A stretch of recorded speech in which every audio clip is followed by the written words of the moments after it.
Assalomu alaykum onlayn reklama a'zolari. Sizlar bilan g'aybona yana bir bora uchrashib turganimdan nihoyatda xursandman.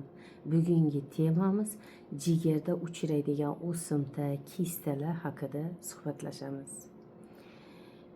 Bizning Nur Aziz sog'lomlashtirish markazimizga tabiiy giyohlari, bizning Nur Aziz sog'lomlashtirish markazimizda tabiiy giyohlari, siroplari, malhamlari yordamida har qanday jigar bilan bog'liq bo'lgan kasallik turlariga shifosi bor deb tavsiya qilaman.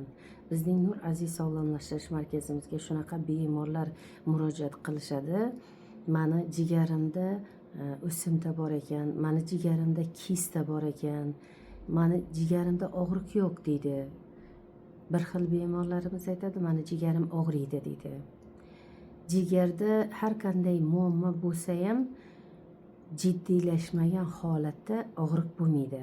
Jigar aslida og'rimaydi. Qachonki jigarni ahvoli jiddiylashsa, o'sha holatda jigar og'riq beradi. Jigar sirozi bo'pman deydi, qorin chiyishi bor manda deydi, qoringa suv yig'iladi deydi. Men jigarimni donorga Hindistonga borib almashtirishim kerak ekan deydi. Shunaqa bemorlar ko'plab uchraydi. Jarrohlik yo'li qo'llatdim deydi. Bir marta qo'llatdim, 2 marta qo'llatdim deydi. Kamdan kam holatda 3 marta deydi. Kam bo'ladi 3 marta jarrohlik yo'li qo'llatdim deganlar. Men ximiya oldim, nur oldim deydi. Shunda ham shifoli bo'lmayapman deydi.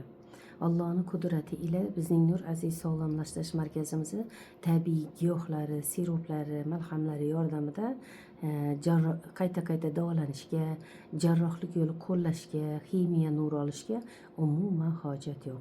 Allohning qudrati ila tabiiy giyohlar, siroplar yordamida shifosi bor. Bemalol kelib lechini olib, sog'ayishlaringizni tavsiya qilaman. Sog' bo'linglar, omon bo'linglar. Kelgusi efirlargacha deb qolaman. Layklaringizni bosaveringlar. Qanchalik layk bosinglar, shunchalik ko'proq insonlar ko'rishga muvaffaq bo'ladi.